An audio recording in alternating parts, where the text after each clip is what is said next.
Hello, everyone, and welcome to episode number 60 of A Yank on the Footy. I'm Craig Wessels from Sandusky, Ohio, and I'm glad that you're listening.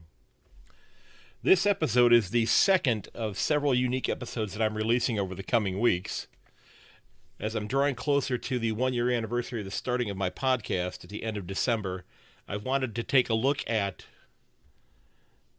what the pulse is of supporters around Australia and around the world as far as how they believe their clubs have done during the trade period.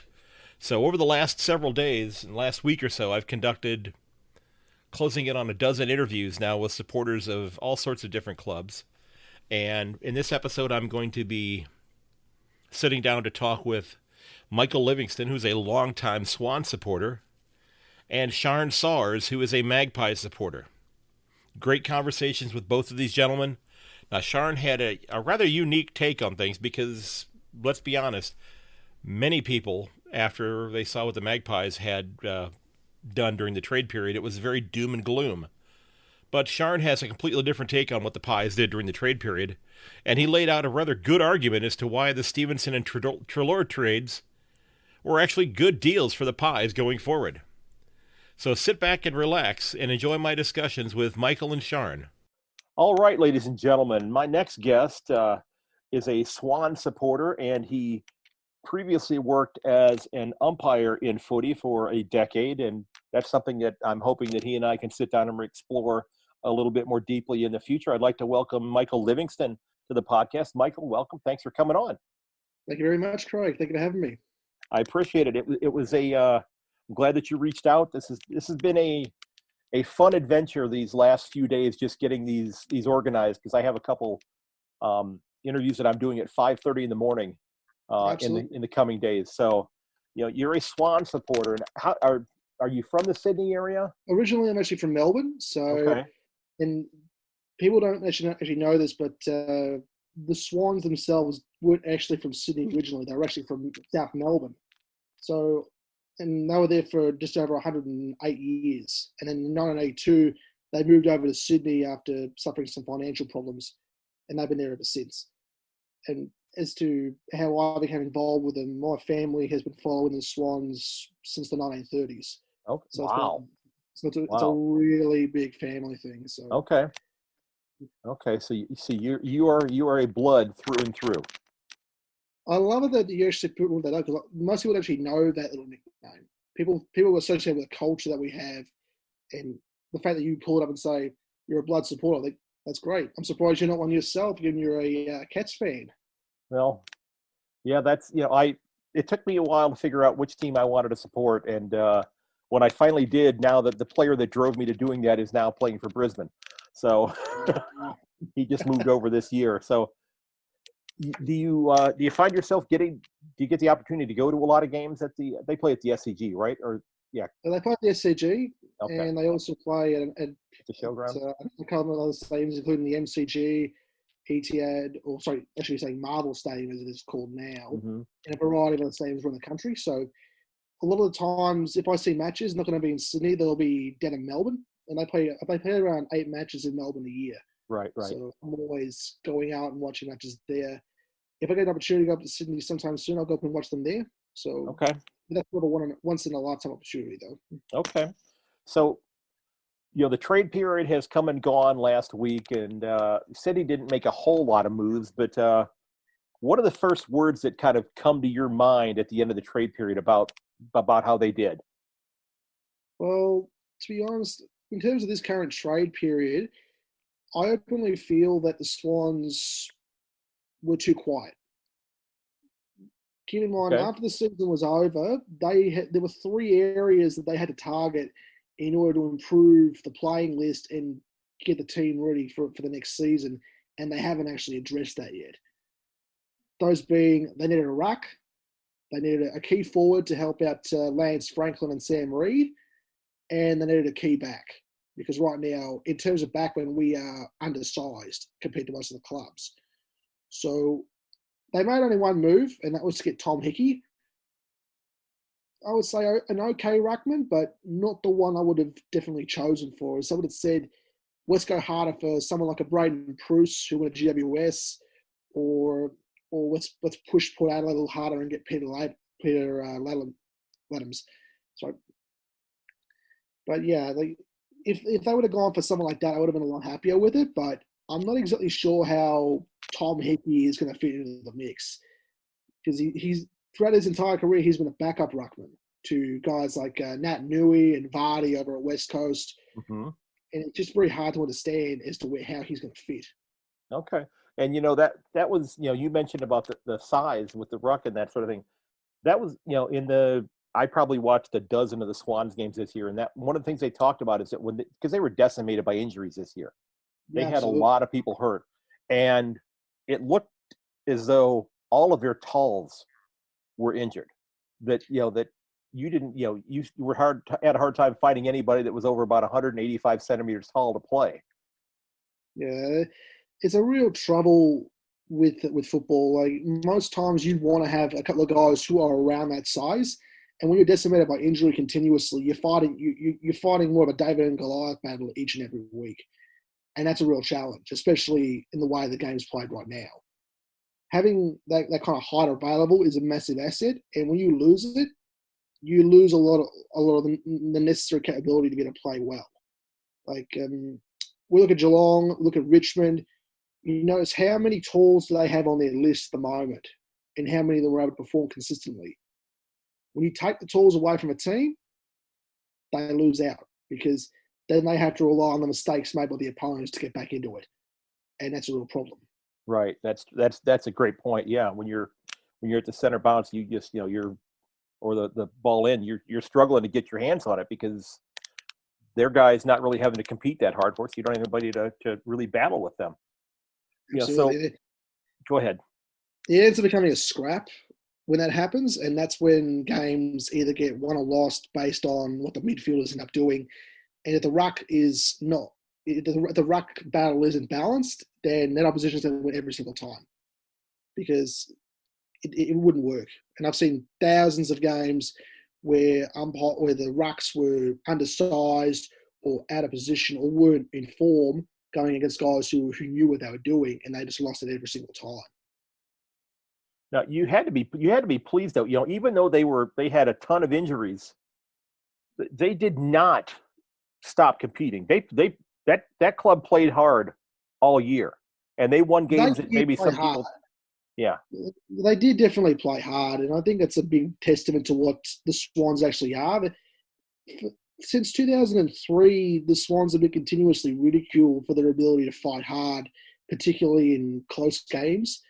And this is just a testament to their character over the last 17 years, where they only missed finals on 4 occasions, and have still managed to come back and play consistently for it. So the fact that they always fight hard is the thing that I'm always going to respect about them. So this year wasn't really our year. COVID and all these other injuries kind of played a part in that. But right. At the end of the day, I'm really happy with the way they went about it. There were a lot of close games they could have potentially have won, but it just wasn't in their favor. Yeah, and that in and of itself, I think, is a learning experience for them going forward. Absolutely, because you had a season where you played the season without arguably the best goal kicker of this generation, and they had to figure out how else are we going to score. And that's the thing, really, because a lot of clubs place a lot of value on their big key forwards, and they don't give as much value to the small forwards. And this year, we were forced to do that without Buddy. So we had to rely on a lot of small forwards to kind of do the work for us. Guys like Will Hayward, Tom Papley, Louis Taylor, even a young debutant by the name of Sam Wicks was really big for us in that respect. So small forwards don't always get the kudos that they get. There are 1 or 2 exceptions to that, though, being like an Eddie Betts or Charlie Cameron. So there is people don't really understand how much value they kind of add to the team. And this year, the Swans kind of did that without Tall. So they put a lot of value in the fact that they had essentially a mosquito fleet to kind of play their games. And that was a real testament, despite how everything went down. So do you think he was out all of last year? Do you think Buddy has much left in the tank? Look, and I tell this to a lot of people who ask me about why on earth would we sign Buddy in the first place. Now, I'll admit in the beginning, Buddy was signed to a big contract that was very, very questionable. 9-year deal on $10 Wow. million. You would never see that in any other player. The only player who would ever come close to that would be a Jordan De Goey, a Dusty Martin, or even a Patrick Dangerfield for that matter. You would never see any other player come close to that. And from the very start, everyone's had questions over the fact that he'll be able to play to the end of this contract.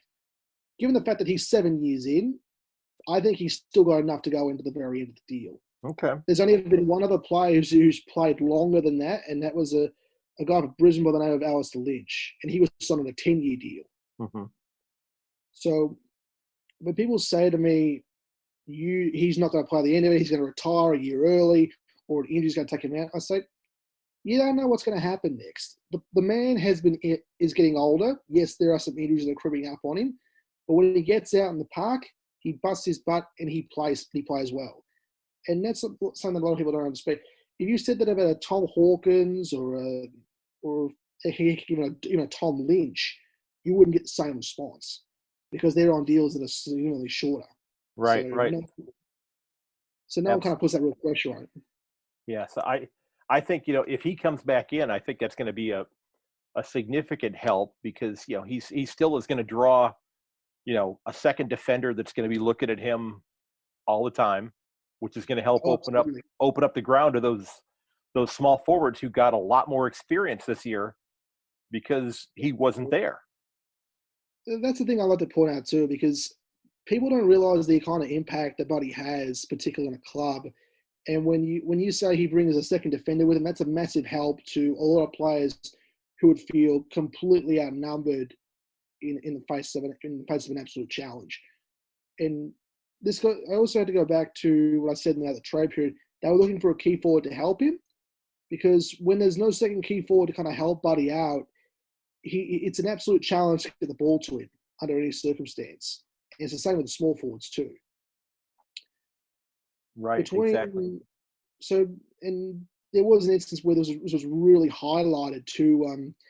Between 2013 to 2017, the Swans had Kurt Tippett and Buddy Franklin on the forward line, and there was no way you couldn't get Buddy Franklin with a one-on-one. He was able to get that most of the time, and he was at a dime because he had that second tall there to kind of help him out. Right. So having a second tall there to help him really pushes the agenda so that he can still play well. Yeah, I think that's what Geelong is hoping to do this year with bringing in Jeremy Cameron to an extent, being able to take, compel other clubs to say, okay, which guy are you going to pay attention to? Yeah, that's the real challenge when you have two key power forwards. Yeah. The Swans did it for 4 or 5 years between Buddy and Tippett, and then later Buddy and Reid. So people don't, and even Richmond's done it as well with Jack Riewoldt and Tom Lynch. That's who I was just going to bring them up. Yeah. So yeah, it's incredibly big to have that second forward there because when that second forward is not there, this makes it all the more harder for them to get in the game. Right. And it opens things up. You look at what Richmond did in the grand final. It opens things up for Dusty. Oh, absolutely. Yeah. When you have that kind of focus down there, no one's going to worry about a midfielder who kind of ghosts in every now and then.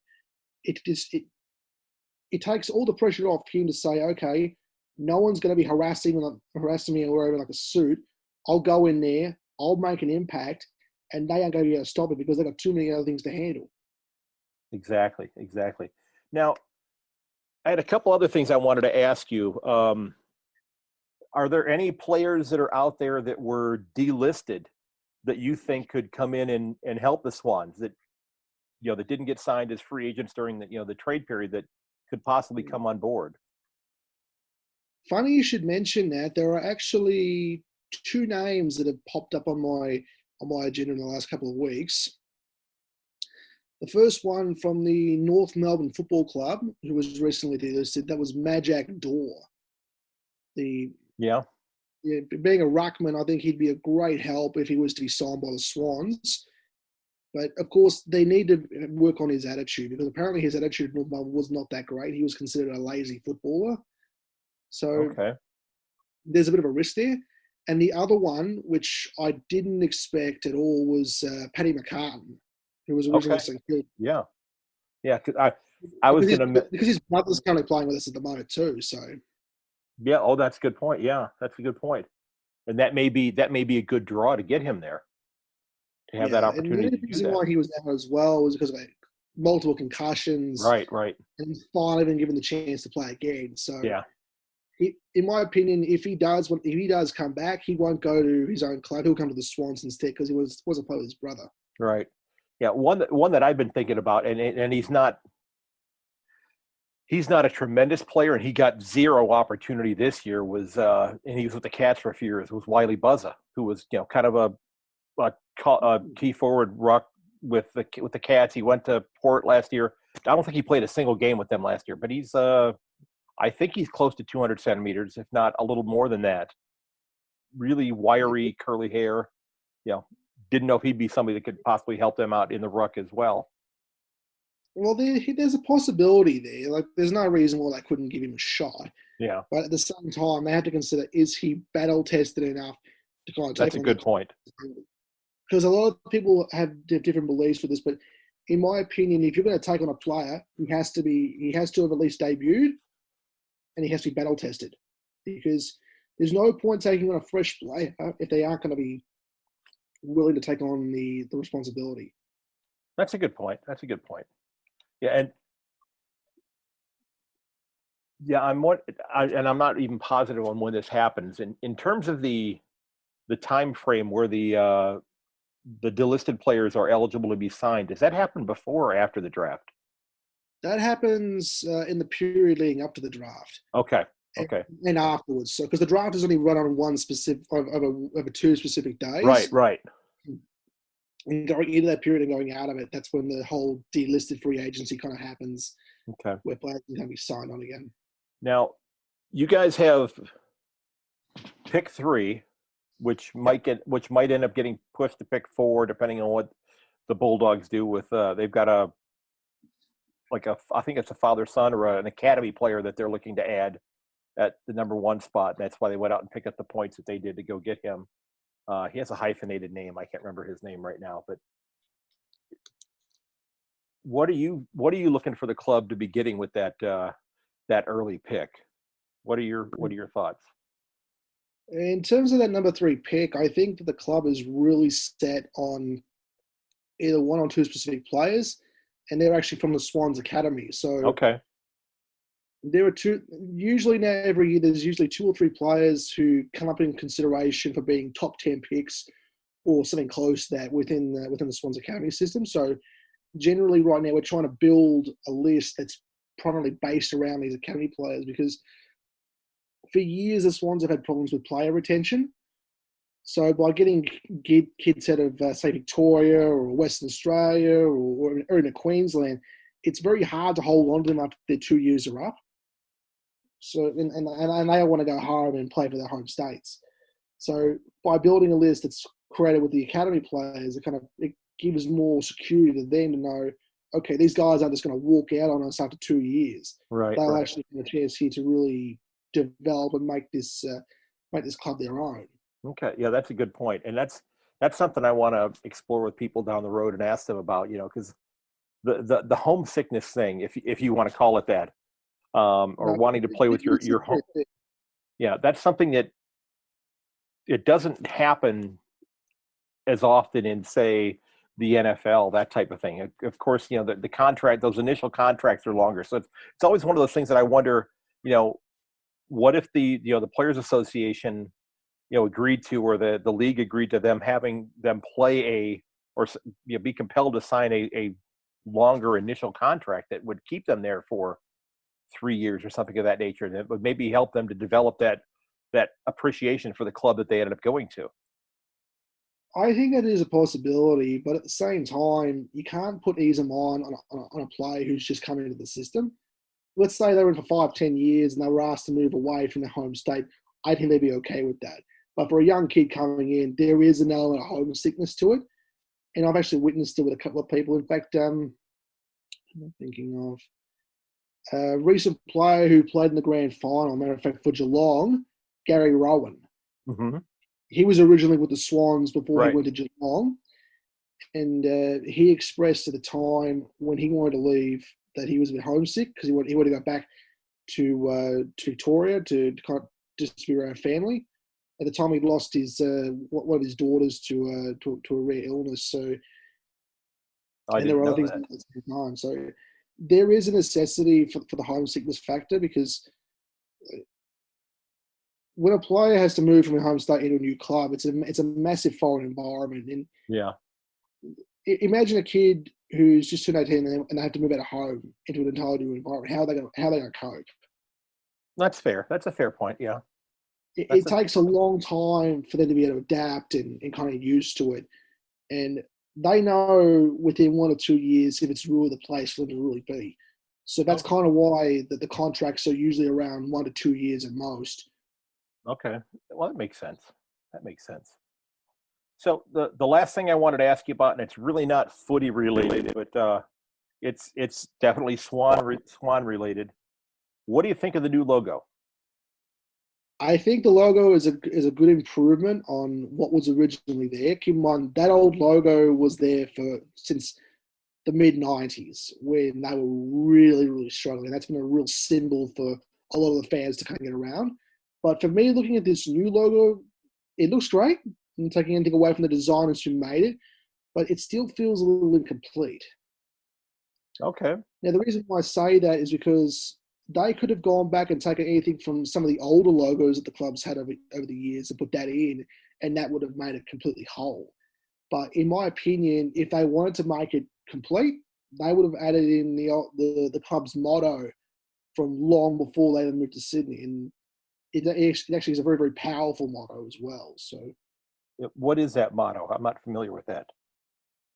the original motto for the Swans in Latin was "Aut vincere, aut more," which translated to English means to conquer or to die. So, wow, and that's been an epitome of their character from the time they started till the time they had to move away from Melbourne. So, I figure if they were to incorporate that in the logo, it'd be a massive plus, and it wouldn't just signify the Melbourne roots, but it would also say, yes, we are an aggressive, hard nut club, and we have the motto to say we will not go down without a fight. okay, cool. That's that. I like that. I like adding that on there. That would be a great addition. Is that And something, maybe that could become part of like one of the alternative, jerseys, not necessarily the one that's for the indigenous round, but something that they could wear as an extra one then. the jerseys are a bit of a mixed bag for me because with the Swans logo that's been around for 20 odd years, everyone's kind of used to that one. Mm-hmm. But I think the one that everyone really wants to go towards now is the original South Melbourne version, which was the white, the plain white with the red V. And that's a really famous jumper for us. So I feel that if they really wanted to make it, they wanted to take it back to like a heritage round or something like that, they would use that kind of jumper. So it kind of looked a little bit like the almost like the jersey they wore in like the State of Origin game for Victoria, that kind of thing. Yeah, that kind of thing. And the bit of a reason behind it is because the V is for Victoria, and that's a big symbol for Victorians. So you probably find it on Google or something like that. There's been different variations of it over time. Even when they first started, it was red and white hoops, and then it changed to a red sash, and they changed to a red V. And then when they moved away to Sydney, it became the white with the Opera House silhouette. Right, right. Now, did the reason they changed the Opera House thing? I thought I read that the Opera House wanted to get paid for having that logo on, having that image on the jerseys. I'm not exactly sure of the exact details, but one side of it was that the Opera House was trying to charge $50,000 a year in licensing fees for using the silhouette. Okay. And it's funny too because they actually got another sporting club in Australia, the Sydney Kings basketball team, on that too, and they got rid of it. Okay. To me, it was it was an unnecessary cash grab, which has basically backfired in their faces, because there was no point to ask for that kind of money for a symbol which has been on a jersey for more than 20 odd years. Right. It makes no sense. Yeah, I'm looking at the old jerseys with the red V on there. Do you worry though about the people in New South Wales saying, why are we putting the V for Victoria on the jerseys of our club if they're playing here? It's a bit of a mixed bag. Like, Okay. I understand there's a lot of different views, particularly on the fans, whether they come from Victoria or from New South Wales, because a lot of the Swans history was based in Victoria, so that's why they have the V at all, and that's why it's in the logo. And we don't usually see the V jersey around as much anyway. It's used more for like a heritage purpose. Okay. So there shouldn't really be that much of a problem. I think it just, in my opinion, they should be using the red V more as like an away jersey or something like that. Like the home jersey is fine as it is, but just bring out the V for the away jersey, because it looks so much more phenomenal as opposed to what the away strip kind of looks like. Yeah, I'm looking at one that has the swan with the wings all up, and it has the Latin phrase underneath it, kind of on a little sash underneath it. That's the original logo from the 30s, which I really think they could have used. Yeah, that looks sharp. That's a nice. I like that one. That's something. I think they could have gone with that. But the logo's evolved a lot over the years, and that original one from the 30s was kind of like the cat cry to what the club was at the time. So as to where it is now, it's evolved, but I think it's really kind of gone back to where it really needs to be. Cool. Because some of the later logos, when you look at them, they kind of seem, they've lost their kind of aggressiveness. Yeah. So when I see that new one, looking at one that has it's a South Melbourne one, and it has the VFL logo on it, and it's got the swan kind of with the teeth opened up on the side. That's a great logo. Yeah, that's kind of cool too. Well, hey, Robert or Michael, I'm sorry, I don't know. I'm thinking Robert Louis Stephen. I don't know. It's after midnight here. It's Michael. I appreciate you. Fitting me into your schedule today and coming on and talking about the Swans and talking about the trade period. I really appreciate you taking time. I hope to be able to have you come back on and talk about umpiring, because I think that's a fascinating topic that I really want to explore and learn. What is a held ball?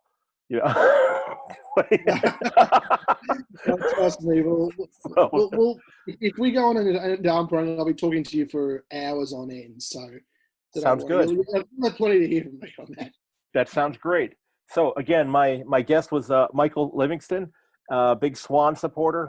And Michael, again, I appreciate you taking time out of your day, and thanks so very much. And wish the Swans best of luck.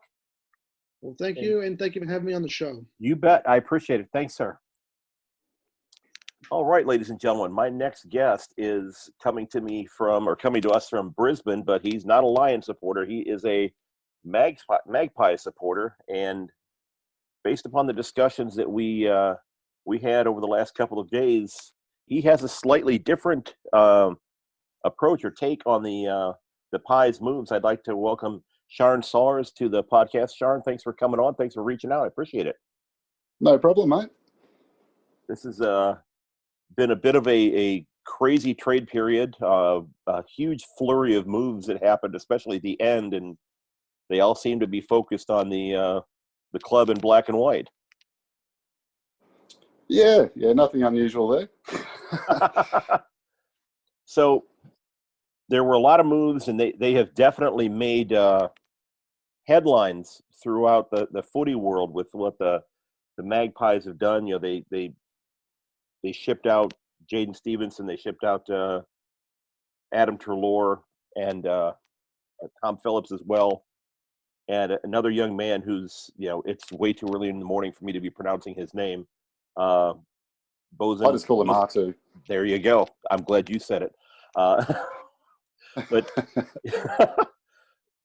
were you when the trade period ended and you saw and everything came out, because if I'm not mistaken, the the Stevenson and Treloar deals came right at the end. What were your thoughts as this transpired?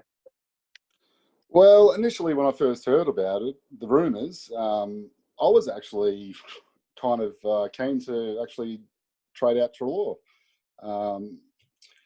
As much as I love the player, I love him as a person. I've met him before, and he's an absolutely fantastic bloke. But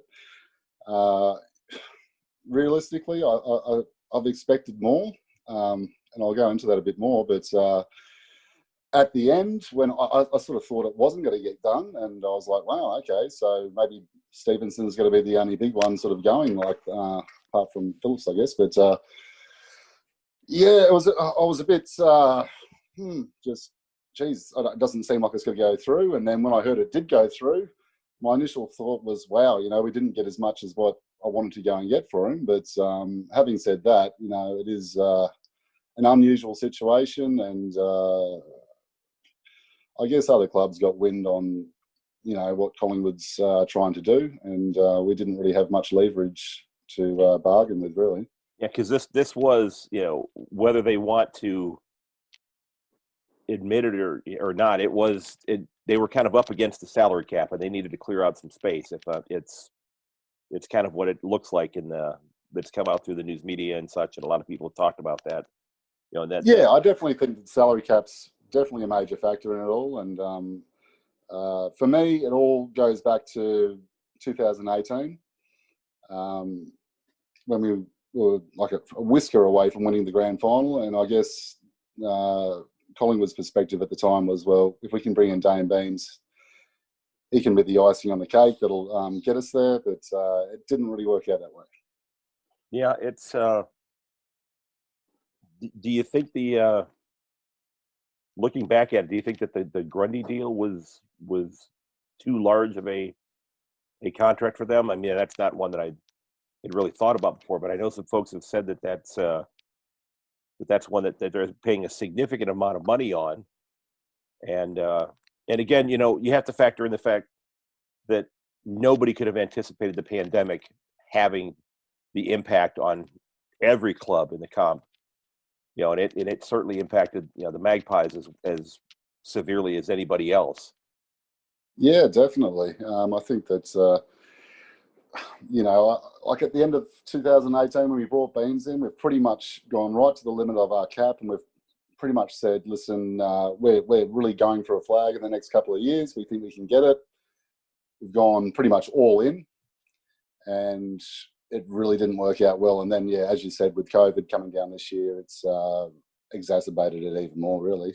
So it was a matter of, do we have the players right now that we think that we can go and push for a premiership in the next year or two, or are we going to go and make the changes now that we got to go and the tough calls?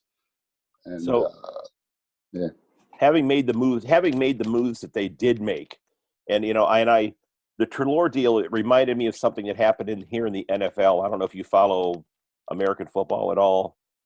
Yeah. We had a situation about 4 years ago where the team in Houston had a player that they had signed to a very expensive contract, and it turned out he was a terrible player. So they were looking to get rid of his contract. So they traded him to Cleveland, and they said, Cleveland, you take on his contract, and we will give you a second-round pick to take his contract and give us a fourth-round pick back. Yep. So that to me, that's a lot what the Treloar pick looked like. That they had to basically, pay the Bulldogs to take on his contract, and got something back, but not a huge amount back. Essentially, that's it, really. Like as I said before, I love Treloar. I think he's great, and he's the number one possession getter in the comp. Even this year, even though he'd only played like about 10 games this year, on aggregate, I think he still was the number one disposal winner for the year per game. But when you look a bit more into it, though, sure, he gets a lot of the ball, but his disposal efficiency is only around 60%. But then you look at his kicking, and it's under 50%. And so, more than half the time he kicks the ball, it's going to end up in the opposition, and that's pretty damaging. That's a good point. And there's a lot of other stats, like he's an attacking mid, yet only kicked one goal this year. His goal accuracy is only around 12%. So he's kicked one goal. I think I'm not too sure how many behinds he's kicked, but having said that, it has been an off year for everyone, and I was thinking the same with Steve-O. He's had a really bad year. It's just one of those funny years, but having said that as well, there's a lot of rumours going around. You never really know what's going on behind the scenes, but back to Treloar, I just think that, he's just not as damaging as what I really think that we could go and get. And I think at the end of 2018, we wanted to keep the team together. We thought just bringing Beams in, we could go and do that, but it just didn't work out, unfortunately, with Beams. And I think they've just made the tough call. And who can we sort of take out of the team to give us the cap space to be able to bring in a new free agent and to be able to, deal in trades, because we just haven't been able to do it in the last year or so because of how tight in the salary cap we are. So, and then on top of that, it's, he's got his injury concerns with his hamstrings, like 2 hamstring injuries at the same time in 2018. And then again this year, at the start of the year, he nicked another hammy, and then midway through the year, pulled the hammy again, and he was out for, I can't remember how many games, but going on the games just this year, he played about 10 games, and I think we won 5 and we lost 5 with him in the team, So it's, I think out of anyone who's making good money out of in Collingwood, he's one player that we could go and get rid of, that we can go and get someone that's just as good, if not better, that's younger, and possibly even at a cheaper price as well. Well, and if I'm not mistaken, the way his contract was structured, his salary was only going to increase during the course of the contract, because if I'm not mistaken, they back-ended it. Well, that's what it sounds like. I'm a little, it's all a bit of hearsay, really, with contracts. I'm sure people sort of get wind of it, but you hear a lot of different figures getting floated around, and who knows what the real story is. But it does sound like it would have been back-ended. Who knows around what price, but now, it just didn't work out in the end, and we had to make the tough call. Treloar, for me, was the right one to go and trade out, which is really sad, because he's a great player. He's a great bloke, and that's why Collingwood supporters are so upset. He loves the club. He's an absolute genuine bloke. He's a really nice guy, but like in AFL footy, it's a very emotional game, but you got to sort of hold those emotions back and think logically when you're dealing with trades and all that sort of stuff. The stuff behind the scenes. So tough calls, but I think they're the right ones, and we can really look ahead now. And I honestly think that Collingwood's got someone lined up, or they've as a free agent for next year. It also is going to go and give us an opportunity in this draft. And I know that the picks that we've got at the moment aren't that good, but I'm thinking what they're going to do is package up 14, 16, and next year's first, and to someone like North, and we'll go and get pick number 2. And then with, I think, McDonald's the one that I'm really looking at. Okay, because I was going to ask you what you thought was going to happen with the draft and what they might be targeting, but that may not be such a bad move for either of them, because North they gutted their list. I think they delisted 11 players at the end of the season, right. So they're having to fill out a significant portion of their list. That's right, exactly. So many people have damned me for it, going, no way North will accept that, But honestly, I think that, the one pick, sure, they can get a gun player, but they're after quite a few, So I think if we could give them 14, 16, and next year's first, which we don't really need, because Dacos is going to be coming through, possibly a top 3 pick. It'll be a waste. That pick will just go straight on Dacos, we can use later picks. So we may as well trade it out. And I don't think we're going to go and drop as much as some people are freaking out next year. A lot of people are sort of suggesting, don't trade next year's first. It could be turned into a top 5 pick anyway in itself. And I don't think that's the that's going to happen. Well, fingers crossed. But I think it's just a sensible move where we can go and get in, particularly if it's McDonald. Wow, that would be amazing. He's a mad Collingwood supporter as well, even though he lives in Perth. He's just the type of player that we need. But having said that, say, for instance, Adelaide picks him. There's some other great ones out there as well, like Hollands and Phillips, that are mids. Not necessarily a key position player, but, I think that with the retirement of Buckley, of Pendlebury and Sidebottom over the next few years, like the midfield, we need to get some new young guys in there as well. Absolutely, yeah. Do you worry at all? And I don't, I'm not there to see everything that's going on that's discussed in the media and such. Eddie McGuire finally, made some comments that he thought that the footy media was kind of piling on, or really going after the Pies because of these moves. And Twitter kind of exploded about that, with people commenting, well, that's the same thing that Eddie does in his position in the media as well. That one of the things that I discuss with my students when we talk about the news media is that in many cases it tends to sensationalize things, kind of the concept of if it bleeds, it leads. So the uglier the story, it's going to get out there and it's going to make news. That's and that sort of thing.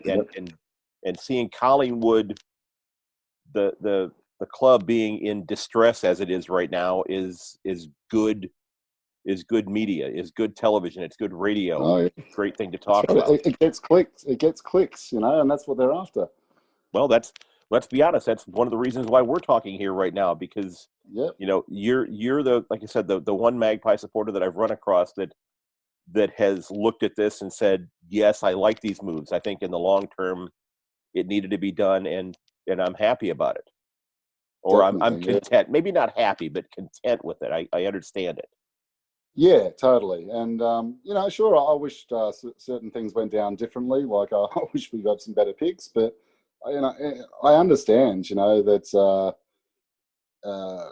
Collingwood's in the situation. I think that they really just wanted to try and be as quiet about it as they can, because it's quite a sensitive issue. Just the fact of trading out players that are under contract, but then some of the sensitive issues in relation to Treloar as well. I think it's a little unfair on him, the way the media's gone about the whole thing, and then Collingwood's tried to sort of take a step back from it all, which I thought was fantastic, because I get sick and tired of coming into trade period, you don't want to go and let anything out, and I don't get how the media sort of they feel like they're entitled or they expect Collingwood to answer all their questions about things. It's like, no, that's not the way it works. And I thought it was actually great that we were actually keeping our mouths shut. But unfortunately, this year, with what's sort of gone down, the media's just become like vultures and made a situation into like, you look at North Melbourne, right? Well, they've just gone and sacked their coach. They've just gone and had for 1 year, mid-contract. That's true. There wasn't much said about it, really, but in Collingwood goes and, sacks or, trades off a few players, then it's like the whole, the sky's falling down, It's pretty crazy how the media's jumped onto it so full on. And so I agree with Eddie, that I haven't heard what he said today, but does it, going by what you said, does it, he stated, it was on the Fox Footy site, he said that, he believes the club's trade period isn't as bad as it had been viewed externally, suggesting the media is trying to come after them for not speaking publicly for much of its duration. Which it's I watched the interview that Ned Guy did on Fox Footy pretty much immediately after the trade period ended, and that was a very interesting discussion. Hard to watch. Yeah, it was. It was hard to watch, because he was, because he didn't want to come right out and say, yeah, we had to dump salary, things happened, and and I think ultimately, deep down, even though there were things that were said about Adam Treloar, I'm sure that the feelings that they have about him as a person probably mirror what you were saying very closely. Yeah, without a doubt. But it's a business, you got to make these tough calls and you not let the emotions take over. And it makes me wonder whether the Beams, him coming over, whether they let the emotions. Well, at the time, I guess everyone sort of thought it was a pretty good move, And in hindsight, it's always a good thing. But like at the time, it was looked upon as a good move. But I think Collingwood's a bit, once bitten, twice shy now. There's a few. I don't really want to get into Treloar's anxiety sort of issues because I think that's pretty personal. Yeah, that can be. If I became I'm a cat supporter, so I did not take offense when you said you didn't like the Cats. I'm okay with that. But mainly because you guys beat us in the grand final. Well, I listened to an interview that Adam Treloar did with Narrowly Meadows on her podcast, and it's called Ordinarily Speaking, and I think it's a wonderful podcast where she goes in and does like a real deep dive into the not just the person as a player, but the person as a person. And I became, even though he played for the Magpies, now for the Bulldogs, I became a Treloar supporter because of this conversation that he had with her and the things that he has had to deal with in his young life. And it was just, it was great to see to hear the positivity that was coming out of him. And this was early last year that this was recorded. If you haven't heard that, I strongly encourage checking it out. It was a great discussion that she had with him. Yeah, definitely. But that's Treloar. He's so open. He wears his heart on his sleeve. He's honest. He's a great bloke. And that's why all Collingwood supporters love him. And that's why this is a really tough one. But in the end, like there's a lot of other players out there that we can get that are like Treloar. And as far as being able to just put ourselves in a position where we can go and improve, I guess the club's looked at this year and just gone, can this side go and win a premiership? And I think that at the end of the year, they've just gone, listen, we need to make some changes now. And so that's what they've just gone to chose to go and do. And I think if we got a bit more in the trades back, I don't think there would have been as much backlash. But having said that, I hope that we can go and get a high draft pick this year. And, if we can pull off one of the, either McDonald or Phillips or, there's quite a few good players. I mean, and Collingwood obviously really rates this draft anyway, So I think that, we're looking good for the future. We've got Dacos coming in next year as well, who's going to be an absolute gun by the sounds of it. And in the midfield as well, so Pendles and Sidebottom, when they eventually retire, we'll have him and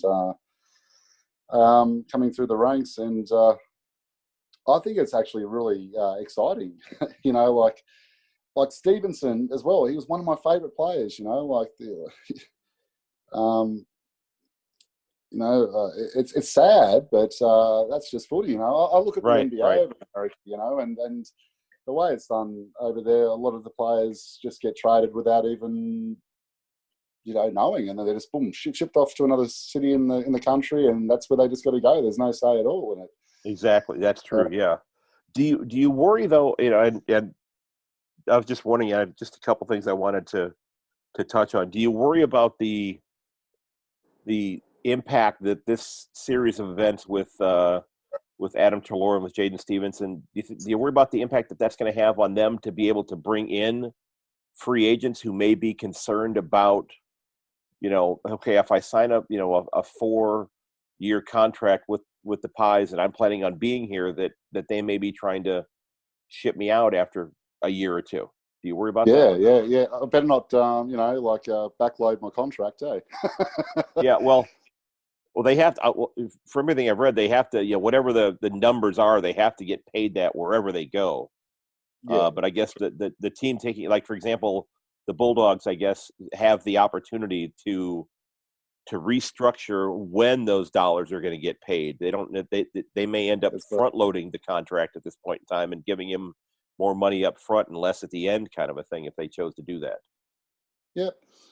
But to answer your question, I don't have any real concerns about that. I think that when you think logically about it, I think that it's a move that we had to make. All clubs go and do it. They you just got to make some tough calls sometimes, and whether they're contracted or not. Like, you see players doing it all the time, like for whatever reasons. And I've heard your other podcast before where you're talking about in Australia compared to America, like, you rarely hear about players in America that want to go back to their home cities, and right. Whereas over here in Australia, it happens quite regularly, and it's amazing how players seem to do it all the time, but yet when a club goes to do it, it's really frowned upon. Whereas in the States, it seems to be the other way around. Yeah, that's true. It tends to be a bit more of a unique situation when it happens in the AFL. Yeah. But I think the AFL is also in a situation where it's a very traditional, there's a lot of tradition that's in AFL that they want to try and keep there. And loyalty is one of those things, as far as clubs goes. And, like, players would stick with clubs their whole careers. And it's slowly been changing over the years to the point now where a lot of players really have a lot more power to do whatever they want.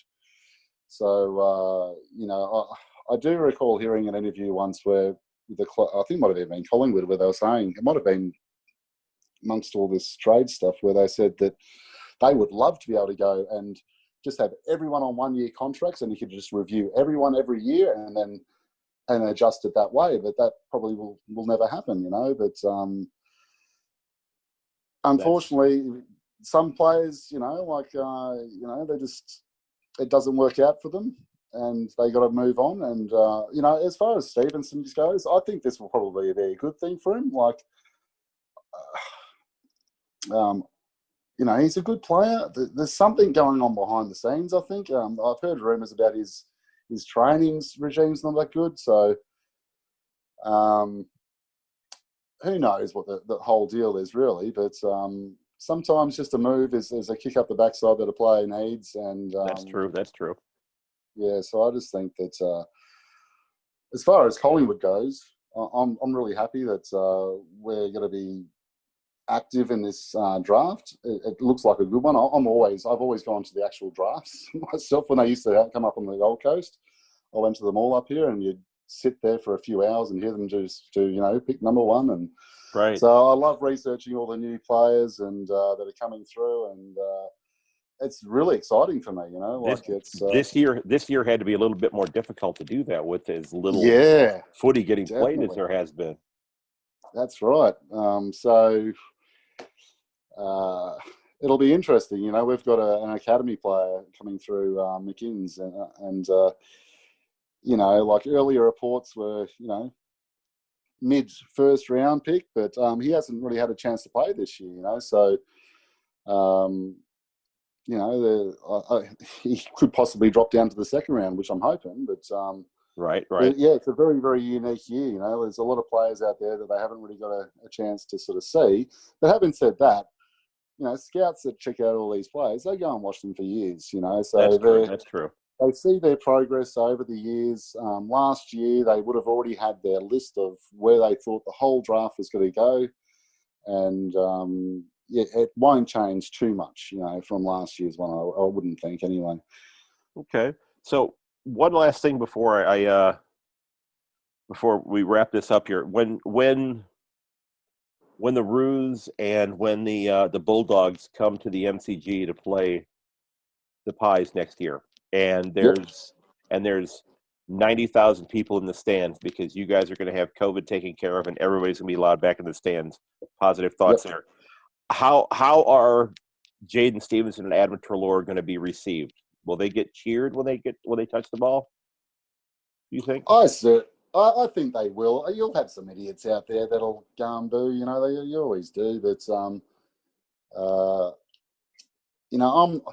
I'm not one to do that really. Well, actually, I did do it once when Daisy went to Carlton. I couldn't stand that. I had to let him know. But Yeah, you know, I think they're respected. Well, particularly Trelawy's a respected player. I think you'll probably find a lot of people actually applaud him. You know, so yeah, I was having wondering. said that, you'll always find some idiots out there that'll boo and jeer at whatever they can. Yeah, I was wondering that simply because that they left not under their own. It wasn't their decision to head out, so that's why I was I was wondering whether or not, you know, the supporters would be supportive of them, knowing that they didn't make the decision to leave the club. The club made the decision to have them leave. That's right. And I honestly do think that, based on that, it's not like it's a daisy that's gone, you know, I'm taking off and leaving and going to the enemy as well, you know, having said that. Right. So I don't think there'll be too many hard feelings. I think there's a lot of people that are upset. But slowly I'm seeing more and more people sort of go, you know what, shit happens sometimes. Let's, you know, as much as I don't think it's shit, you know, I actually think it's a thing, you know. And mind you, a lot of my friends just say, geez, you know, you always just see the positive in everything. But that's just the way I sort of live. And I try and look at the whole situation here from a logical point of view and just, you know, I understand what the Pies have done, you know, and having said that, you know, like there's like, how did we get into this situation? Should we have really got into this situation? You know, with Beans, you know, that's another question, you know, but I just, I'm really looking forward to it all anyway, mate. I think that I can't wait for the draft to come through. And then next year, and then even the year after that as well. I think there's going to be it's going to be great in 2022 as well with Dacos and if we get McDonald, you know, it could be his first year playing. He might even play some games next year if we get him too, and it'll be very, very interesting because we need a bit more up forward, you know, and so I think we'll see something a bit different next year anyway, regardless. So it's going to be exciting times, mate. I'm really looking forward to it.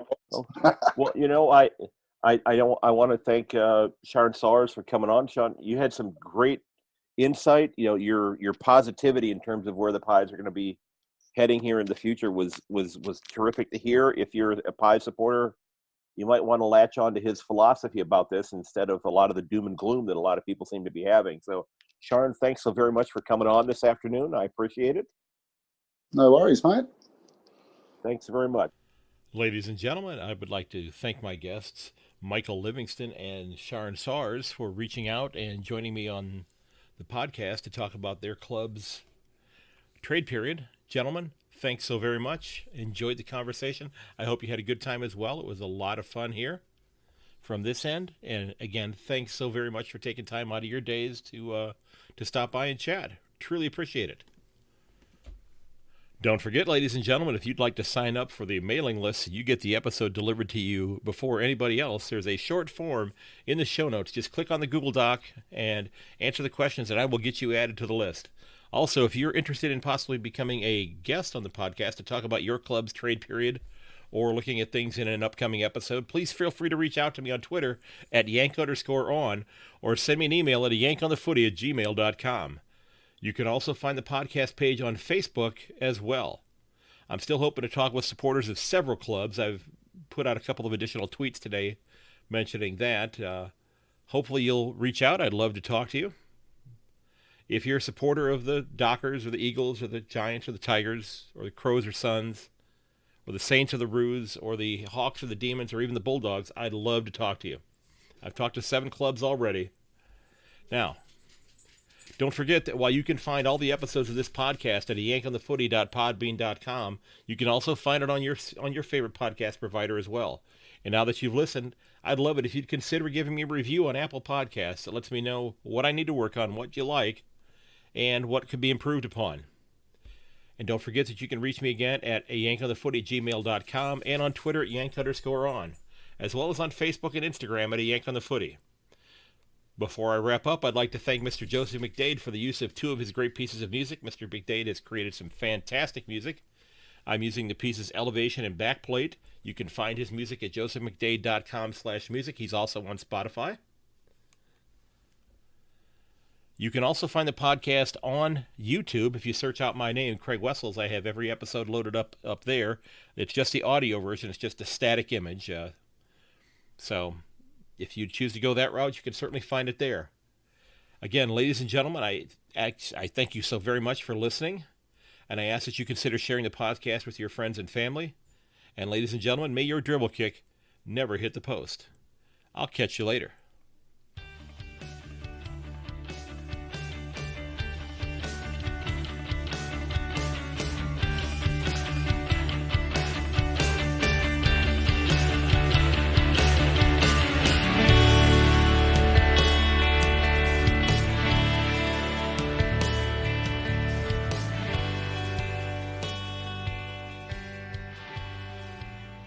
This has been episode number 60 of A Yank on the Footy. Don't forget that you can reach me at yank_on Twitter or to yankonthefooty@gmail.com. And you can also find me on Instagram and on Facebook at A Yank on the Footy.